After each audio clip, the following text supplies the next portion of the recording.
Hello everyone, thank you so much for coming back to my channel and today's video is related to my experience on the OET day. जो हमारा OET का day होता है तो उस दिन हमारे साथ क्या-क्या होता है उस चीज़ के बारे में मैं इसमें डिस्कस करूँगी।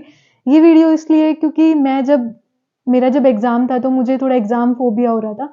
तो मैंने काफ़ी लोगों की वीडियोज़ देखी एग्ज़ाम डे के ऊपर उन्होंने बता रखा था। तो उससे एक हमें इमेजिनेशन हो जाता है कि हम इमेजिन कर पाते हैं कि क्या-क्या होने वाला है एग्ज़ाम डे पे, उससे थोड़ी-सी हमारी थोड़ा-सा डर हमारा कम होता है। तो वही चीज़ के लिए मैं अपना एक्सपीरियंस बताऊँगी आप सबके साथ कि क्या-क्या चीज़ें होती हैं, क्या-क्या हमें साथ में लेके जाना होता है और एग्ज़ाम सेंटर के अंदर क्या-क्या होता है। तो वो सब डिस्कस करेंगे इसमें, ठीक है? सबसे पहली चीज़ कि हमें क्या-क्या सामान लेके जाना होता है अपने एग्ज़ाम में।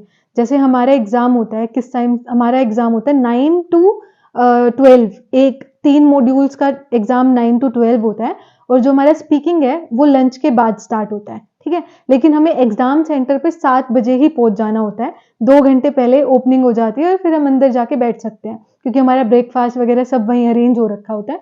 तो ऐसे होता है। तो सबसे पहले मैं बताऊँगी कि क्या-क्या चीज़ें आपको कैरी करनी है अपने साथ। आपको कैरी करनी है अपनी वाटर बॉटल कर सकते हो, वो अंदर तो आपको सब मिलेगा, लेकिन उस 2 घंटे के टाइम पीरियड में अगर आपको एकदम से प्यास लग गया कुछ देख लेना, आप वाटर बॉटल रख लेना छोटी-सी। अपनी अ, जो रेड बुल या फिर कोई एनर्जेटिक ड्रिंक है वो पक्का रख लेना। मोस्ट इम्पोर्टेंट डॉक्यूमेंट्स में क्या है पासपोर्ट या कोई भी आईडी जो आपने अपनी एग्ज़ाम का जब टेस्ट बुक किया था उसमें यूज़ की थी वो आईडी रखनी है और पासपोर्ट इज़ वेरी इंपॉर्टेंट हर जगह पासपोर्ट पूछा जाएगा, तो अपना पासपोर्ट रखना। साथ में अपना जो हॉल टिकट नंबर है, जो भी आपका आएगा एग्ज़ाम से पहले ही आ जाता है, उसका प्रिंट करा लो या फ़ोन में दिखा दो, दोनों चीज़ चलती हैं। वो चीज़ अपनी रख लेना, एक पेंसिल रख लेना। पेंसिल में इसलिए वहाँ पे भी आपको एक किट मिलेगी आपको, उसके अंदर पेंसिल होगी, पेन होगा इरेज़र, शार्पनर सब होगा उसके अंदर। लेकिन फिर भी अपनी एक पेंसिल या 2 पेंसिल रख लेना, जो क्योंकि ये वाली पेंसिल मिली थी मुझे एग्ज़ाम में, ठीक है? ये काफ़ी बोल्ड होती है काफ़ी डार्क होती है, तो मुझे इससे मज़ा नहीं आ रहा था लिखने में, फिर मैंने अपनी पेंसिल को यूज़ किया।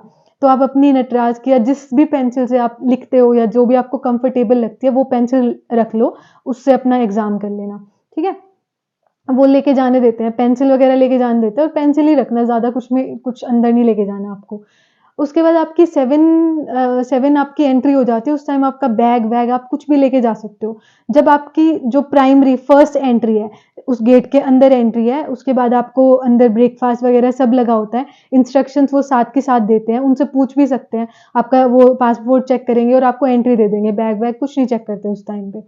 तो आपको अंदर एंट्री दे देंगे और उसके बाद आपको कहेंगे कि वहाँ ब्रेकफ़ास्ट है, आप वहाँ पे जाके ब्रेकफ़ास्ट कर लो। आप अपनी लैंग्वेज में पूछ सकते हो, ज़रूरी नहीं है इंग्लिश में ही बोलो, कैसे भी बोल सकते हो। वो आपके कम्फ़र्ट के हिसाब से है, ठीक है? डरना नहीं है किसी भी चीज़ में। वहाँ जाने के बाद वो आपको ब्रेकफ़ास्ट मिलेगा, काफ़ी अच्छा-अच्छा खाना होता है। आप अपने हिसाब से देख लेना कि आपको खा के कहीं नींद-वींद आने लग जाए तो ज़्यादा मत खाना, मैं तो यही बताऊँगी। उस टाइम भूख भी नहीं लगती, ठीक है? तो आप अपना थोड़ा बहुत घर से ही खा के आना, जो आपका जब तक डाइजेस्ट हो जाए, वहाँ पे देख लेना, आपको सही लगे वो खा लेना, अगर नहीं लगे तो आप मत खाना। फ्लूइड ज़्यादा मत पीना, अपनी रेड बुल पी सकते हो। सबके सामने थोड़ा आपको ऑकवर्ड लगेगा कि कहाँ पिए, तो वॉशरूम में जाके पी सकते हो, मैंने ये किया था। वॉशरूम में जाओ, अपना बैग-वैग लेके और वहाँ पी लो अपनी चुपचाप, कोई कुछ नहीं देख रहा आपको, ठीक है? ये कर सकते हो। फिर उस एग्ज़ाम से पहले पी लेना आपको क्या होगा 7 अंदर एंट्री हो जाएगी, 7 टू 8 के आस-पास आपका वहाँ पे ब्रेकफ़ास्ट हो रहा होगा। 8 बजे के आस-पास वो कहेंगे कि 8:15 पे आपको कहेंगे कि आपको एक रूम बताएँगे। वहाँ पे एक बहुत बड़ा बोर्ड भी होता है जहाँ आपके सारे रोल नंबर लिखे होते हैं, उसके हिसाब से आपका रूम भी लिखा होता है कि आपका ये रूम है, जो भी रूम होता है उसमें लिखा होता है सब। या स्पीकिंग टाइम होगा तो आपको इस रूम में जाना है, वो सब लिखा होता है। जैसे हम नॉर्मल एग्ज़ाम देते हैं उसी तरीके से होता है। ठीक है, लेकिन अगर आपने वो नहीं भी देखा कोई बात नहीं, वो लोग बता देते हैं कि इस रोल नंबर से इस रोल नंबर वाले इस वाले रूम में आ जाओ, तो उससे भी डरने की ज़रूरत नहीं है। 8:15 में आपको एक अलग से कॉमन रूम में बिठा दिया जाएगा।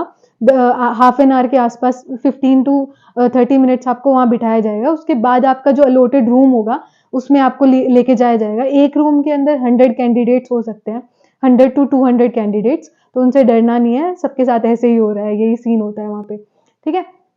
वहाँ पे आपको अलग-अलग रोज़ में बिठाया जाएगा, रोज़ होती है जैसे एग्ज़ाम सेंटर के अंदर रोज़ होती है ना, वैसे ही अलग-अलग रोज़ होती हैं, उनमें 100 कैंडिडेट्स बैठे होते हैं अलग-अलग दूर-दूर और आसपास वाले भी हों तो उस पे भी कोई दिक्कत नहीं है, क्योंकि उसका एग्ज़ाम अलग होगा, आपका अलग होगा। ए, बी, सी, डी ऐसे कुछ एग्ज़ाम का नंबर होता है सीरियल वाइज़, तो हर एक इंसान को अलग-अलग नंबर मिलता है, तो किसी से पूछने का कोई फ़ायदा नहीं है, ठीक है? अपना खुद का करो, खुद से जितना अच्छा कर सकते हो उतना किसी से पूछ के नहीं होता, ठीक है? तो आपका 9 एग्ज़ैक्ट 9 एएम आपका एग्ज़ाम शुरू हो जाता है, जब आपको उस कॉमन रूम से अलग-अलग रूम में लिया जाता है। जो 9 है ना, लाइक 8:30 तक आप वॉशरूम जा सकते हो, ठीक है? लेकिन उसके बाद जब आपको वो मेन रूम में बैठ जाते हो, उसके बाद आपको नहीं जाने देते, ठीक है? वहाँ आपके डॉक्यूमेंट्स चेक होके आपको बिठा देते हैं, जो आपका अलॉटेड रूम है जहाँ आपका एग्ज़ाम होगा। उसके बाद आपको कहीं वॉशरूम नहीं जाने दिया जाएगा। तो अगर उससे पहले उनसे रिक्वेस्ट करके भी जाना चाहोगे, तो उससे पहले ही चले जाओ, ठीक है? 8:30 से पहले ही जाने देंगे, उसके बाद वो बिल्कुल भी नहीं जाने देंगे। तो अपने हिसाब से देख लेना उस चीज़ को। वहाँ जाके आपको एक वाटर बॉटल भी मिलेगी आपके बेंच पे ही, और आपको आपकी किट मिलेगी वहीं पे। तो वो किट और किट शायद आपको पहले भी मिल सकती है, या वहाँ पे भी शायद एग्ज़ाम हॉल में ही मिलेगी आपको किट। एग्ज़ाम हॉल में आपके पास किट होगी और वाटर बॉटल होगी, तो आप वो ले सकते हैं। आपका हेडफ़ोन्स होंगे, जो भी आपके लिसनिंग में यूज़ होगा, हेडफ़ोन्स होंगे, और सिंगल बेंच वाला टेबल होता है। सिंगल बेंच वाला टेबल होगा और सिंगल चेयर होगी। ऐसे बड़ा बेंच नहीं होता, सिंपल होता है, ठीक है? ये आपका एग्ज़ाम सेंटर के अंदर का होगा। एक बहुत बड़ी स्क्रीन सामने लगी होती है प्रोजेक्टर टाइप की, उसमें आपका टाइमर चलता है। गूगल वाला टाइमर होता है ना, जो वो चलता है। उसमें टाइमर चलेगा और वो आपको बता देंगे। लिसनिंग सबसे पहला होता है लिसनिंग, वो एग्ज़ैक्ट 9 पे शुरू हो जाएगा। उससे 5-10 मिनट पहले वो आपको टेस्टिंग भी कराएँगे। तो आपको हेडफ़ोन्स लगाने होंगे, वो कुछ प्ले करेंगे और वो चीज़ आपको बतानी है कि सुन रहा है या नहीं। अगर कुछ भी प्रॉब्लम आती है तो आप उनको बोल सकते हो, वो आपका चेक कर देंगे या चेंज कर देंगे। वैसे तो सही होते हैं, सारे टेस्टेड ही होते हैं, लेकिन फिर भी कुछ प्रॉब्लम आए तो वो बता देते हैं। और वॉल्यूम भी आप उसके अंदर सेट कर सकते हो, बटन्स होते हैं साइड में, तो उससे आप अपनी वॉल्यूम भी ठीक कर सकते हो। वॉल्यूम हो सकती है, सारी चीज़ें अरेंज हो सकती है उसके अंदर। उसके बाद आपका लिसनिंग शुरू होता है, और लिसनिंग में तो टाइमर नहीं होता, लिसनिंग में तो उसके अंदर ही चलता रहता है, ठीक है? तो वो आपको पता चल जाएगा। रिलैक्स होके अपना अच्छे से सुनना, कुछ भी ध्यान मत देना लिसनिंग में, अपना बस जो वो बोल रहा है उसी पे ध्यान देना, अच्छे से एग्ज़ाम करना, ठीक है? जो रह गया उसको रहने दो, और जो आगे हो रहा है उस पे ध्यान दो। ऐसे करके आपको लिसनिंग करना है। उसके बाद आपको 15 मिनट मिलेगी, लिसनिंग खत्म होते ही आपको 15 मिनट मिलेगी रिलैक्स होने के लिए। एकदम से रीडिंग नहीं देंगे, 15 मिनट देंगे, पर उस 15 मिनट के अंदर आप बाहर नहीं जा सकते, तो लिमिटेड ही पानी पीना, अपना एक-एक घूँट पीना, ज़्यादा भी मत करना।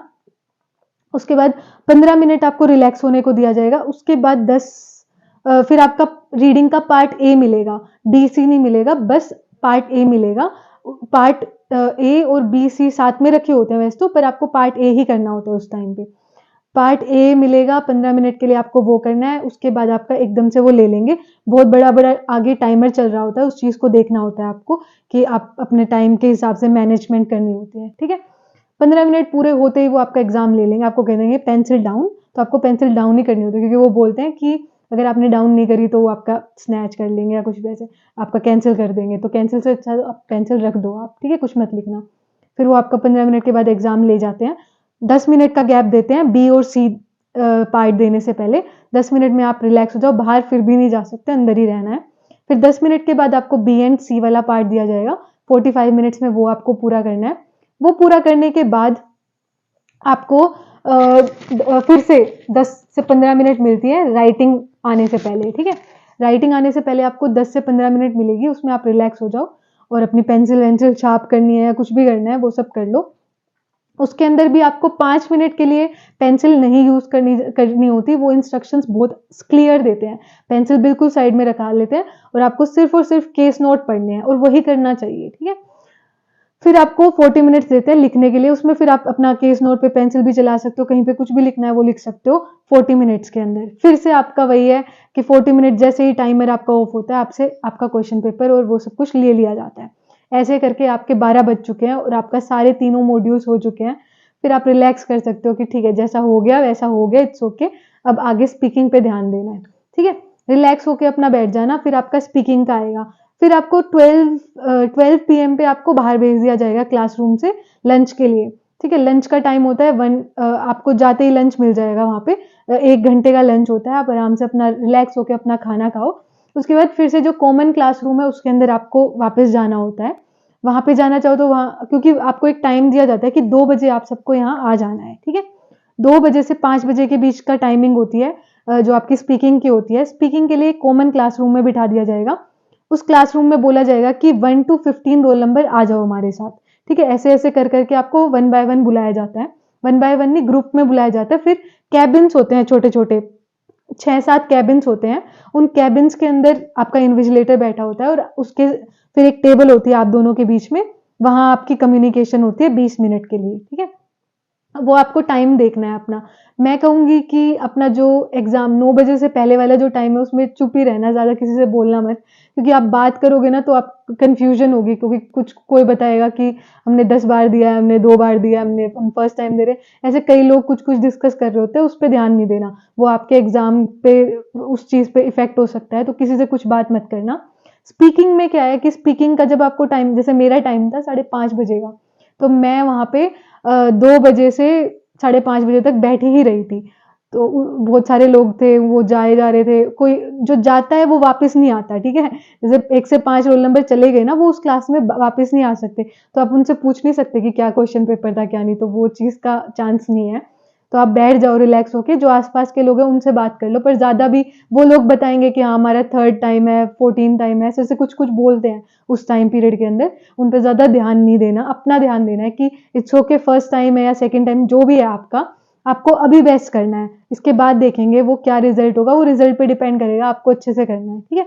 रिलैक्स होके सो भी सकते हो, मैं सो गई थी थोड़ी देर कि रिलैक्स हो जाऊँ। तो ऐसे आप कुछ भी कर सकते हो, वॉशरूम जा सकते हो, पानी पी सकते हो उस टाइम पीरियड के अंदर। बैग-वैग कुछ नहीं ले सकते, बैग आपका अलग से सबमिट हो जाता है। जब आप 8 बजे 8 एएम जब आप एंट्री कर रहे होते हो ना क्लासरूम के अंदर, तब उस टाइम पे आपके सारी फ़ोन, मोबाइल फ़ोन सब कुछ वहाँ पे सबमिट हो जाता है। बस आप अपनी एक पेंसिल और अपना पासपोर्ट अपने साथ रख सकते हो। उसके अलावा कोई बिलॉन्गिंग आप अपने पास नहीं रख सकते, वो सब सबमिट हो जाती है। तो आप अपना स्पीकिंग के लिए जब बैठे हैं तो रिलैक्स होके अपनी इंग्लिश में डिस्कस करो कि आप इंग्लिश में कुछ पूछ सकते हो उनसे, इंग्लिश में बात करने की कोशिश करो ताकि आपकी थोड़ी प्रैक्टिस बनी रहे। और वहाँ जाके रिलैक्स होके अपने उस इन्विजिलेटर के साथ बात करना। बीच में होता है एक बेंच, उस पे रखे होते हैं उनका रिकॉर्डर, प्लस में एक रखा होता है टाइमर। टाइमर वो अपनी तरफ रखते हैं, आप उनसे रिक्वेस्ट कर सकते हो कि थोड़ा बीच में रख लो ताकि आप दोनों उस चीज़ को देख सको, ठीक है? इन्विजिलेटर पे डिपेंड होता है यार, जो शुरू में होता है, जो शुरू में जिनका नंबर आता है तो वो तो उनसे अच्छे से इंटरेक्शन हो जाती है, लेकिन जो जैसे मेरा 5:30 बजे आया था, तो मेरा इन्विजिलेटर खुद इतना बोर हो गया था ये सब बोल-बोल के, तो वो सिर्फ़ ऐसे नॉर्मल हाँ, ऐसे-ऐसे पूछ बोल रहा था, कि yes tell me more about this, ऐसे थोड़ा-थोड़ा बोल रहा था। मुझे ही इनिशिएट करना पड़ रहा था, मुझे ही बताना पड़ रहा था। तो आप उस चीज़ का भी ध्यान रखना कि अपना प्रिपेयर करके चलना कि आपको ही इनिशिएटिव लेना पड़ेगा, आपको ही बोलना पड़ेगा, क्योंकि जब आपकी रिकॉर्डिंग चेक हो रही होगी ना, उस टाइम पे कोई यूँ नहीं देखेगा कि इन्विजिलेटर क्या बोल रहा है, सब ये देखेंगे कि आप क्या बोल रहे हो। तो इस चीज़ का ध्यान रखना। तो ये पूरा एग्ज़ाम डे होता है, उसके बाद फिर 5 बजे या जब भी आपका एग्ज़ाम स्पीकिंग का खत्म हो, उसके बाद आप बाहर निकल जाते हैं। आप अपना पासपोर्ट ध्यान रखना यार, स्पीकिंग रूम से जब निकलते हैं ना, पासपोर्ट वहाँ बेंच पे रखा होता है, तो वो वहीं, मैं तो अपना वहीं भूल गई थी। पीछे से इन्विजिलेटर आया, बोला कि मैम आपका पासपोर्ट रह गया। थैंक यू यार दे दिया उन्होंने। फिर उन्होंने मुझे मेरा पासपोर्ट दे दिया, तो आप अपना पासपोर्ट ध्यान से लेके आ जाना, ठीक है? तो आने के बाद फिर जो आस-पास कोई देख रहा हो तो उनको थैंक यू बोलना है, ऐसे अच्छा लगता है ना थोड़ा, भई सब अपना काम कर रहे हैं। तो उसके बाद फिर अपना बैग कलेक्ट करना और अपना बाहर आ जाना। बाहर आके इतनी शांति मिलती है ना, इतना शांति मिलती है, जिन्होंने दे दिया होगा उनको तो पता ही होगा।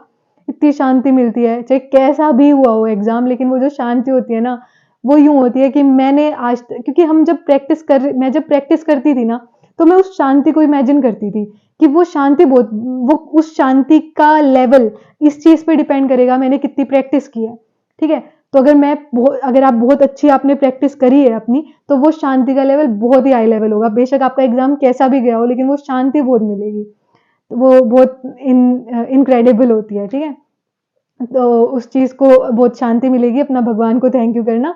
और फिर मैंने तो सोचा था कि जैसे मेरा 22 जुलाई को मेरा एग्ज़ाम था, तो 8 को मेरा रिज़ल्ट आना था, 8-9 को, लाइक 14 टू 15 बिज़नेस डेज़ में उनका रिज़ल्ट आता है, 2 हफ्ते बाद, ठीक है? तो वो चीज़ रखना कि 2 हफ्ते बाद रिज़ल्ट आएगा। मंडे को आता है मोस्ट प्रोबेबली सुबह के टाइम 12 बजे के आस-पास, ठीक है? 11 बजे आया था मेरा रिज़ल्ट, तो आप उससे अपना अंदाज़ा लगा लेना। तो मैंने सोचा था कि 5 तारीख तक मैं कुछ नहीं सोचूँगी इसके बारे में, जो हो गया वो हो गया, मैंने एग्ज़ाम दे दिया, अब मुझे नहीं ज़्यादा सोचना। मैं बाद में दुःख मनाऊँगी कि मैंने कैसा किया, क्या नहीं किया। उसके बाद फिर मैंने 5 से 8 5 के बाद थोड़ा-सा सोचने लगा रिज़ल्ट आएगा, ताकि लोगों को भी लगे, घरवालों को कि हाँ, ये सीरियस थी। सीरियस तो यार होते ही हैं बट दिखाना थोड़ा ना ज़रूरी होता है। तो वो बाद में आप थोड़ा टेंशन ले लेना, उससे पहले आप मज़े करना अपने, ठीक है? कुछ नहीं सोचना, बुक्स मत दे देना अपनी किसी-किसी को, बुक्स रखना, क्या पता यार क्या हो जाए, ठीक है? ऐसे रिलैक्स रहना। फिर आपका रिज़ल्ट आएगा और रिज़ल्ट में आप पास हो जाएँगे, आपके 350 प्लस आएँगे सब में और आप बहुत खुश होंगे, अपनी रिएक्शन वीडियो भी बना सकते हो और पोस्ट कर सकते हो। नहीं तो आप रिलैक्स होके बैठ जाना। तो ये मेरा एग्ज़ाम डे का बताया मैंने कि एग्ज़ाम डे पे क्या-क्या होता है। उसके बाद बहुत अच्छा लगता है, तो आप अपना रिलैक्स होके जाना और अपना एंड रिज़ल्ट देखना कि हाँ, एग्ज़ाम अगर मैं अच्छा देती हूँ तो मेरे बहुत अच्छे मार्क्स आएँगे और मैं आगे का अपना प्रोसेस कर सकती हूँ। तो जल्दी से अपना एग्ज़ाम बुक कर दो और आपका एग्ज़ाम डेट जो है उस दिन अच्छे से अपना रिलैक्स होके अपना एग्ज़ाम देना।